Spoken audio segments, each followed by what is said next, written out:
ఢిల్లీలో రైతు ప్రతినిధులు మీడియాతో మాట్లాడుతున్నారు. ప్రత్యక్ష ప్రసారం ద్వారా చూద్దాం.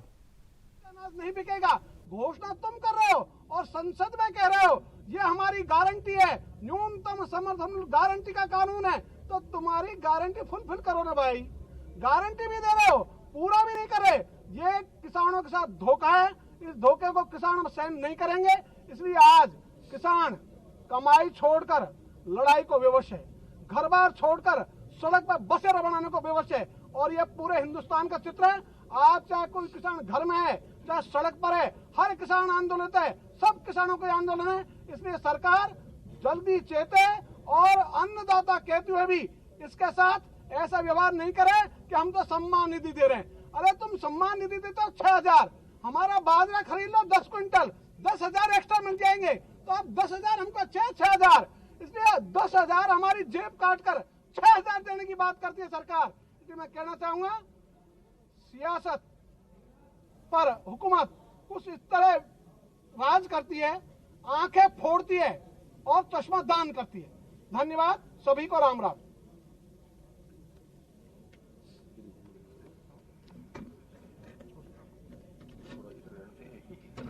हेलो, माननीय पत्रकार बंधु, मेरा नाम गुरनाम सिंह है, गुरनाम सिंह चढ़ुन्नी, हरियाणा से हूँ। हमारे सभी पहले बोलने वाले भाइयों ने बहुत कुछ बता दिया है, कोई ज्यादा बताने वाली बात नहीं है।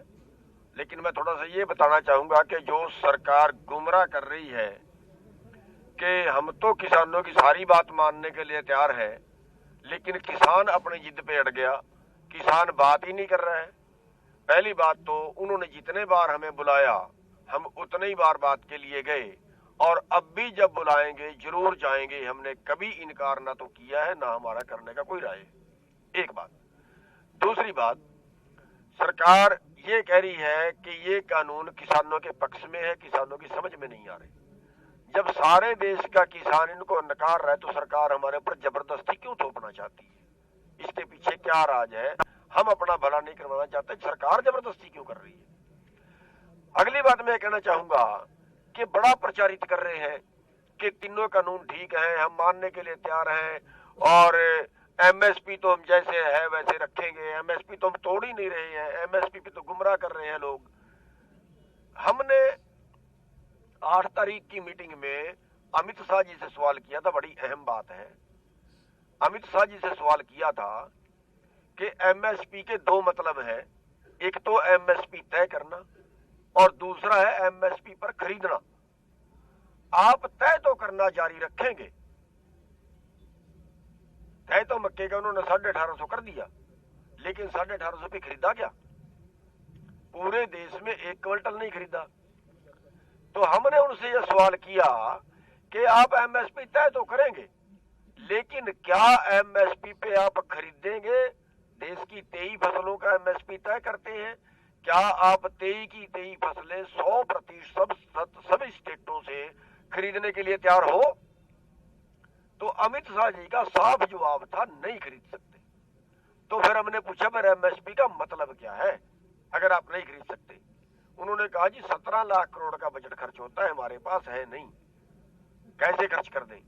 हमने उनको कहा गलत आंकड़ा पेश कर रहे हो, 17 लाख करोड़ की तो टोटल फसल पैदा हुई, आप उसको बेचोगे भी तो, जब उसको बेचोगे तो वो 14 लाख करोड़ की, 15 लाख करोड़ की, 13 लाख करोड़ की बिकेगी भी तो।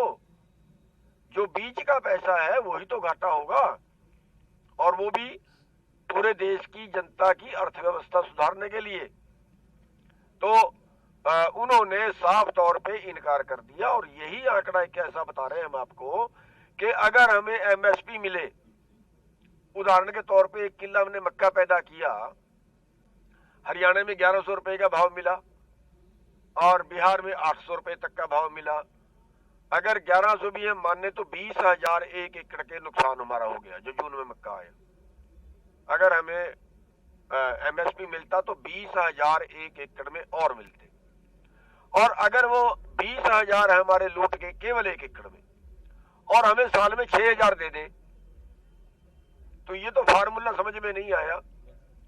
तो साफ तौर पे सरकार ने एमएसपी पे खरीदने से मना कर दिया, जबकि झूठे आंकड़े पेश करके देश को ये बताते हैं कि किसान को बहुत कुछ दे रहे हैं।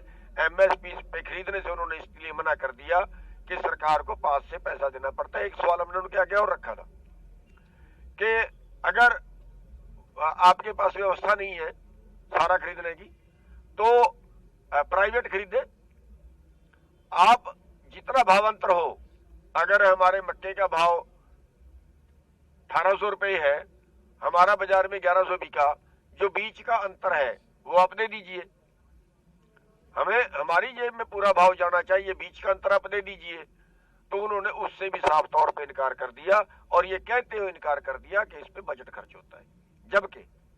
जबकि मैं आपको थोड़ा सा आंकड़ा बता दूं कि पिछले साल 5 लाख करोड़ रुपया देश के खजाने से निकाल के मंदी के नाम पे 70,000 करोड़ मारुति को दिया, 70,000 करोड़ देश के बिल्डरों को दिया, 5 लाख करोड़ रुपया ऐसे बांट दिया। और आज जो देश का एनपीए है, जो पूंजीपतियों ने गलत कानूनों की वजह से मार लिया, वो इतनी बड़ी रकम है कि 15 लाख करोड़ आज के टाइम में। यानी देश का जो खजाना है वो किसानों पे ना खर्च करके देश का खजाना भी कारपोरेट को खर्च किया जा रहा है। ये बड़ी वजह है हमारी टोटे में जाने की। और इसलिए जो है ये सरकार गुमराह कर रही है। मैं थोड़ा सा उसका स्पष्टीकरण देना चाहता था कि हम तो सब बातचीत पे भी तैयार हैं और हम फैसले पे भी तैयार हैं। एमएसपी की गारंटी सरकार दे। सबसे पहले तो प्रधानमंत्री जो रोज बोलते हैं उनको अपने बयान में कहना चाहिए कि हम 23 की 23 फसलें 100% एमएसपी पे खरीदने के लिए तैयार हैं। ये उनको बताना चाहिए। वो मन की बात करेंगे 27 तारीख को। धन्यवाद।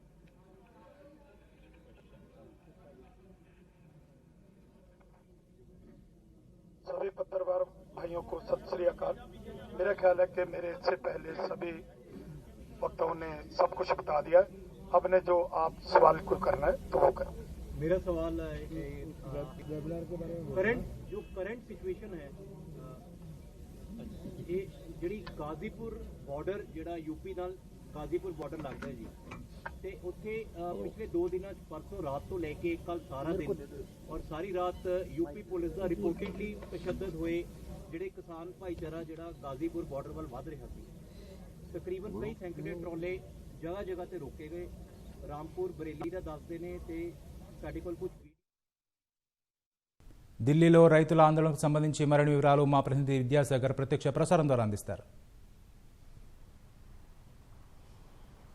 ఎస్ రాకేష్, రైతు సంఘాలు కీలక నిర్ణయాన్ని వెల్లడించాయి.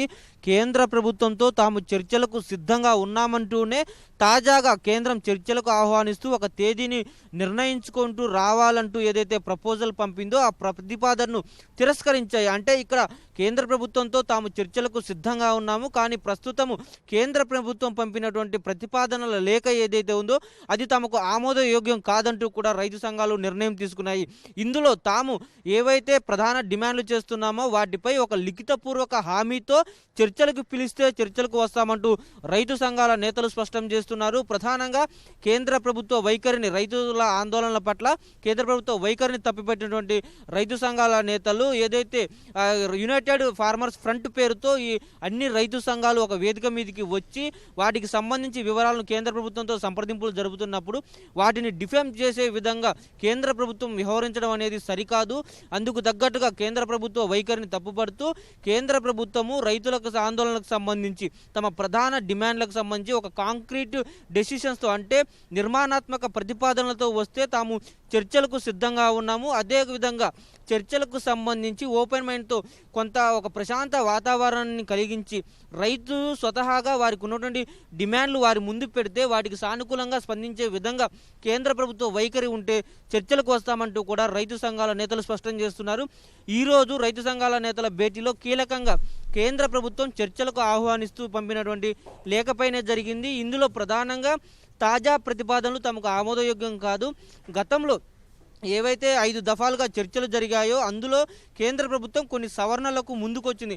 ఆ సవరణలు మేము అప్పుడే తిరస్కరించాము. వాటినే మళ్ళీ ప్రతిపాదనలుగా పేర్కొంటూ చర్చలకు పిలవడాన్ని తాము అంగీకరించట్లేదని కేంద్రము ఒక నిర్మాణాత్మక ప్రతిపాదనలతో కొత్తగా తీసుకొచ్చినటువంటి సాగు చట్టాలను వెనక్కి తీసుకోవడంతో పాటు స్వామినాథన్ కమిషన్ సిఫార్సుల మేరకు కనీస మద్దతు ధరకు చట్టబద్ధత కల్పించే విధంగా ఒక చట్టాన్ని తెచ్చేందుకు లిఖితపూర్వక హామీతో చర్చలకు పిలిస్తే చర్చలకు వస్తామంటూ కూడా రైతు సంఘాలు స్పష్టం చేస్తున్నాయి. అదేవిధంగా తమ భవిష్యత్ కార్యాచరణకు సంబంధించి కూడా వెనక్కి తగ్గేలేదు. కేంద్ర ప్రభుత్వం దిగివచ్చి కొత్త సాగు చట్టాలను వెనక్కి తీసుకునే వరకు కూడా ఇదే పద్ధతిలో తమ ఆందోళనలు ఉధృతమవుతాయంటూ కూడా రైతు సంఘాలు స్పష్టం చేస్తున్నాయి. ఈరోజు సమావేశంలో ప్రత్యేకంగా కేంద్ర ప్రభుత్వానికి రైతు సంఘాలు ఒక లేఖను రాయడం జరిగింది. ఆ లేఖలో కేంద్ర ప్రభుత్వాన్ని కొన్ని వినతులు చేయడం జరిగింది. అంటే ప్రధానంగా చర్చలకు పిలిచే విషయంలో కాంక్రీట్ ప్రపోజల్స్తోనే కొంత లిఖితపూర్వక హామీ ఇస్తేనే చర్చలకు వస్తాము. వాటితో పాటు కేంద్ర ప్రభుత్వం రైతుల ఆందోళన పట్ల వ్యవహరిస్తున్న తీరును తప్పుపడుతూ కూడా ఆ లేఖను రాసినట్లు రైతు సంఘాల నేతలు స్పష్టం చేస్తూ ఉన్నారు. అయితే చర్చలకు సంబంధించి మరోసారి కేంద్రం లేఖ పంపుతుందా లేదా, లేకపోతే చర్చలకు కొత్త సాగు చట్టాలు వెనక్కి తీసుకోవాలి, అదేవిధంగా మరో కొత్త చట్టానికి ప్రతిపాదనలతో రావాలంటూ రైతు సంఘాలు చెప్తున్న వాటిపై కేంద్రం ఎలా స్పందిస్తుందన్నది ఇప్పుడు కొంత ఆసక్తిగా మారింది. రాకేష్.